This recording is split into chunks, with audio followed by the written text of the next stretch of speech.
All right, welcome back. This is Microsoft Virtual Academy, and we are getting started with Template 10. We're now talking about some of the converters. No, we're talking about all of the converters that come with Template 10 that you'll be able to use inside your application. Darren, walk me through just the purpose of a converter. When would be the time I start turning to a converter? You'd be turning to a converter if you're using data binding and you have a data source in your view model that is perhaps a data type that relates to your business, as opposed to something that you would render up in your UI. So for example, if you want to control the visibility of a control that's on your UI, but you want to tie it to a Boolean value that says whether a business rule is enforced or not, you can't bind a Boolean value to is enabled, or is visible rather. You have to convert that value from true to visible, or false to collapsed, or in fact the reverse sometimes in certain business rules.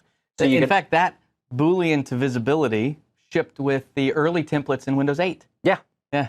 Yep. Right. And so fundamentally, it's a data binding construct that allows you to express in your data binding syntax in your view model that you're going to use a certain class to help convert those values.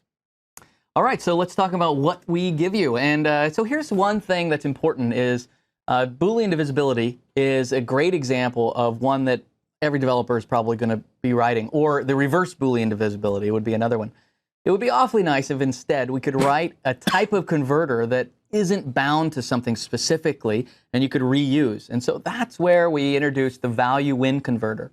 And the value win converter is basically saying, we know you need a Boolean to visibility converter, but we also know you need other kinds of converters as well. And instead of writing dozens and dozens of converters, let's write just one. Let's have one, and let's allow you to declare what its operation is inside your XAML. All right, so let's look at the properties of it, because I think that is pretty handy. There are three properties to the value win converter. The first is the win, and so this is win whatever it is you're binding to is this value. So in your example, it was Boolean, right? So when true, for example, then I'm going to pass back the value. And so that's the second parameter or property, value. And so in this case, I would say when true, then the value is visibility, or visibility, visible. Otherwise, when it's not true, then it's going to be collapsed. And so there's some really clever things that are going on here because we're using some of the type inference that's available in XAML to actually understand that true is a Boolean value and visible comes from visibility. Yeah, that's exactly right. In fact, it might be even more clear if I give you a quick demo. Sure. So let me pull up Visual Studio. I've got it laid out here. All right, so I am in, this is minimal. I have minimal here right now. I'm in the app XAML, so I can create a global converter that I'm going to use inside my application. You could obviously put this in page resources as well, but I'll put this in application resources. So if I say converters, which is something I've predefined up top, right, points to template 10 converters. Just a nice I can see all of them that I have here, and we'll start with value win, because that's what we're showing off now. And so I'll give it a key, and this will be, we were just talking about Boolean to visibility, so I'll call this the Boolean to visibility converter, just like so. And in this case, I now need to define the three properties in order to use it properly. So I'll use the full syntax so we can show how we can use typing and get autocomplete. So first I'll say the win value, the when it's something. So in this case, I'm going to say x Boolean. So when it's true, right? Said x bind. Autocomplete. Boolean. There you go. It's not auto-complete, it's auto-compete. It's competing with me. Yeah, exactly. Good. All right, so now when it's true, I'm going to set what its value is. So I want the value now to be one of the visibilities. In this case, I want it to be visible, just like so. And if I misspelled it, then I would get a compile error, which is pretty nifty. All right, so then I will say what its otherwise is as well. And I'll say it's visibility collapse. C-O-L-A-P-S-E-D, collapsed. 2 L's in collapsed. Still. What's that? It's still. It's still spelled that way. Yeah. That's right. It's spelled that way for a while. I mean, until they deprecate it. Yeah. the word collapse. L-M-A-O. All right. So now this is the same as if I had gone in, created a converter class, created a Boolean to visibility converter, implemented iValue converter, and and done all the work internally. So I don't have to do that. I don't have to start polluting my my project with a whole bunch of converters that really just need a quick little declaration and they're done. In fact, I could take this exact one, I'll just duplicate it, and I'll say Boolean reverse Boolean divisibility. And in this case, I'll say false. Done. Yeah. Right now, everything is the opposite of before. So it's pretty handy. And if I were to implement this, I'll implement the Boolean divisibility converter. I could go into my main page, right, and say, I'll just do it right here in XAML. I can go down to my resizer as an example, and I could say visibility. Let me bring it down to a new line, and I'll do the binding here. I'll bind it to my view model is admin or whatever, right? I'm just making this up. Yep. And I would do xbind in this case. Okay. Xbind view model is admin with a converter, a static resource, and we'd already named it the Boolean divisibility converter or wherever it is we would create. What's nice is I pass in a true, but I could also pass in a custom enum or any other value that's appropriate for us. So there are other things as well. I can handle null and other situations as well. So it's really, really nice. Yeah, and converters can also work in a not only one way, but also two-way. So coming from your view model, it will convert the Boolean to a visibility. And then if you specify that your binding is a two-way, then when it comes back from the control back into your view model, it'll convert from a visibility back to the Boolean value. Really? Is that the way it works? Wow. Again, you forget about all these things. All right, that's terrific. That's the two methods in a converter. Okay, so that is the value when converter. So there's a couple of more we want to talk about. Let's drop back to slides so we can really talk about them in depth here. Absolutely. So you just demonstrated the value when converter. And so we've got an example in here as well. Now let's talk about the change type converter. Come on, Barry. There you go. There he goes. Wakey, wakey over there. So the change type converter, apparently he says there's only one. I'm not sure what that means. The change type converter. He's saying you're number one. Oh, that's right. That's what it is. He's pointing at a ceiling tile. I know. It's so strange. Really, it's strange. Elbow looks like strange man. Itching his elbow. So change type converter. So this came about really because of xbind. Yeah. So xbind exists because there was certainly the perception that classic binding has a lot of performance issues. That's right. Because it's reflection based. Xbind is, at its foundation, a code generation framework that allows you to generate code at compile time. That means there isn't that runtime overhead of doing reflection and casting and so on and so forth to bind your values in your view model to your UI. Right, and it has a requirement that what you're binding to, property value type, matches what you're binding from property value type as well. It has to be the same type. For example, your example in this is actually perfect because selected item is actually object. Yes. And object is great. If you have a user class, that will cast down to object just fine. Yes. But object doesn't cast up to a user class. And one of the... Well, it does, but it's not reliably doing it. Well, and that's one of these things is xbind requires it to be explicitly of the type. So although you could argue that everything is an object, which in reality it is, yes, the reality is you can't assume you can cast an object to every type. And so you have to be explicit.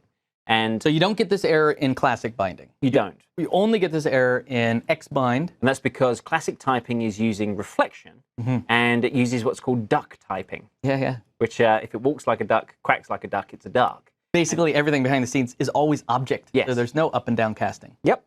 So that works great in that scenario when you want ultimate flexibility, but if you want performance, then you want the most specific case possible. That runs into the problem that you then need to leverage a converter to marshal your strongly typed view model object to an object, and vice versa.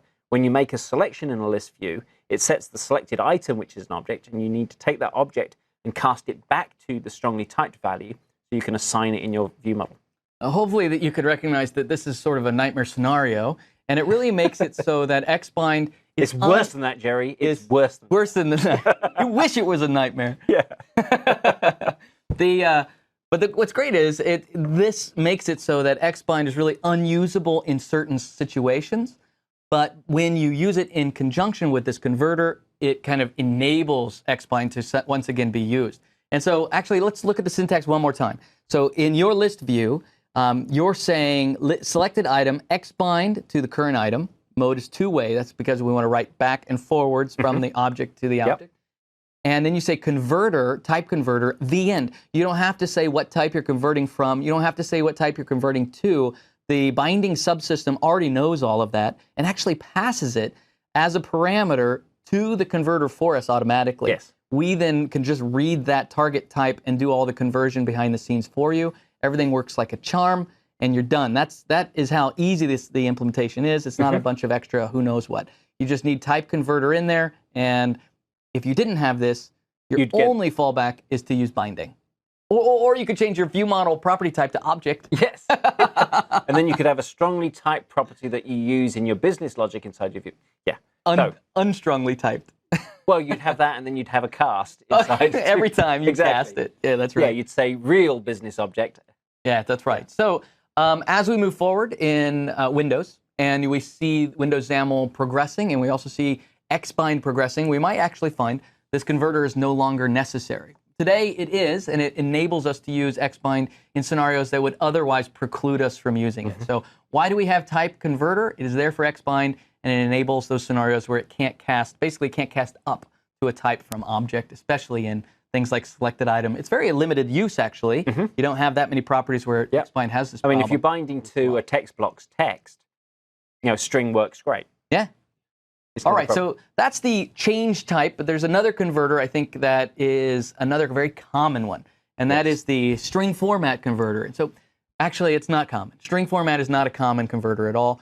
Instead, people create a very explicit one. So for example, a conversion might be from date time to day of week, right? And so you pass in date time, but all you really wanted was Wednesday. Well, what a lot of people are doing in reality is they're actually creating read-only properties in their view model that does that formatting for you. Yeah. So you might have a date time value that's part of your model. And then on your view model, you might have date time as day of week, date time as month. And those would be already doing the conversions to strings, and then you would have all of these different properties that you're binding.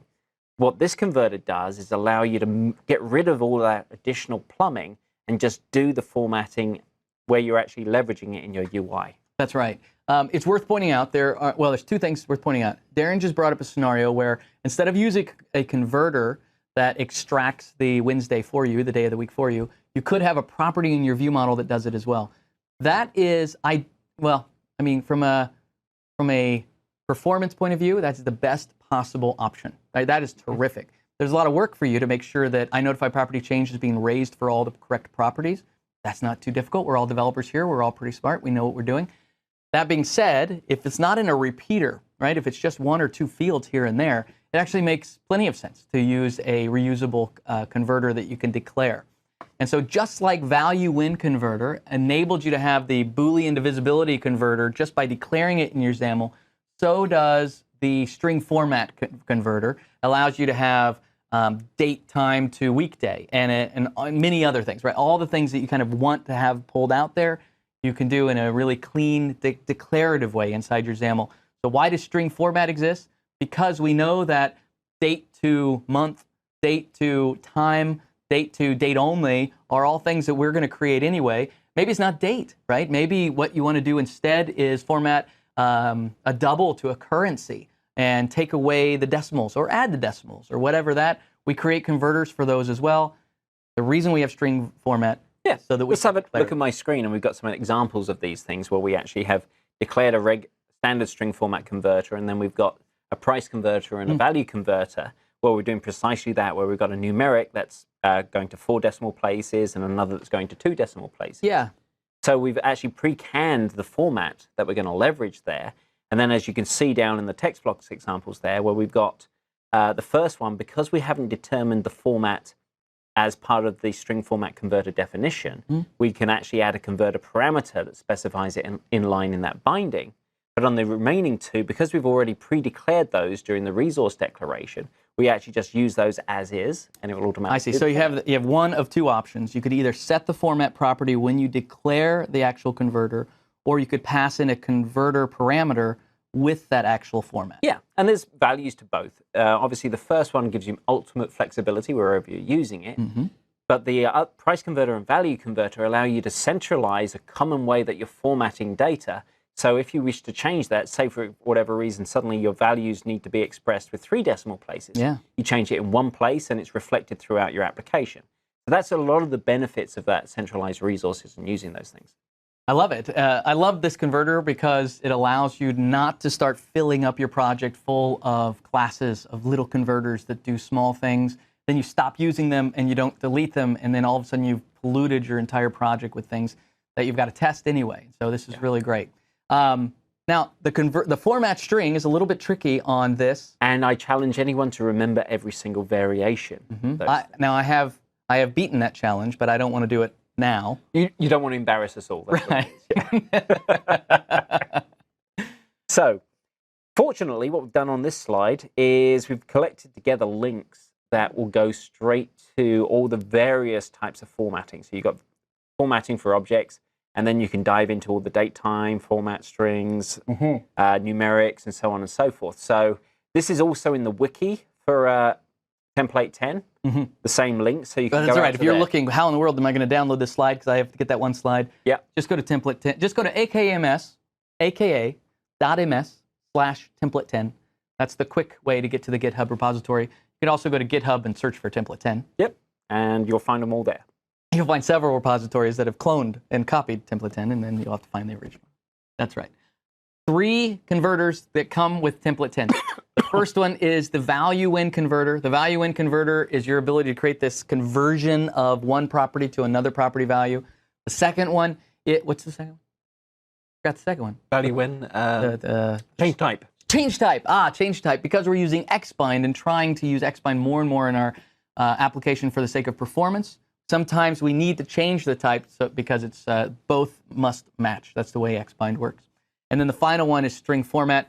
String format allows us to provide that native kind of .to string, .NET format string to our values as they come in, either date time or any primary primitive, primitive type can do that, and allows you to not have to create all those converters, but to just declare them either at the page scope or the application scope, whichever is correct for you.